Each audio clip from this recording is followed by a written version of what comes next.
नेपालको प्रधानमन्त्री बनाइदियो भने के गर्नुहुन्थ्यो सुरुमा? होइन अपार्ट फ्रम अदर जोक्स होइन, म त्यो प्रधानमन्त्री हुने लायकको त छुइनँ जस्तो लाग्छ होइन।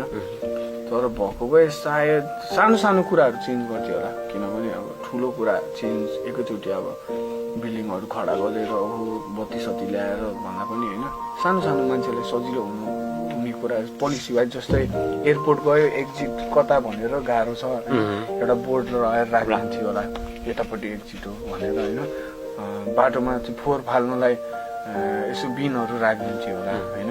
त्यस्तो त्यस्तो सानो सानो काम होइन, सानो सानो काम गर्थ्यो होला। कम्युनिटी वेलफेयरको लागि अथवा समाजसेवाको लागि लाग्नुहुन्छ कि लाग्नु तपाईँ अहिले चाहिँ? पोलिसी वाइज चाहिँ लाग्छु म। जस्तै मैले एकजनालाई हेल्प गर्नुभन्दा पनि पोलिसी वाइज चाहिँ धेरैलाई हेल्प हुन्छ, सो पोलिसी वाइज चाहिँ लाग्छु म।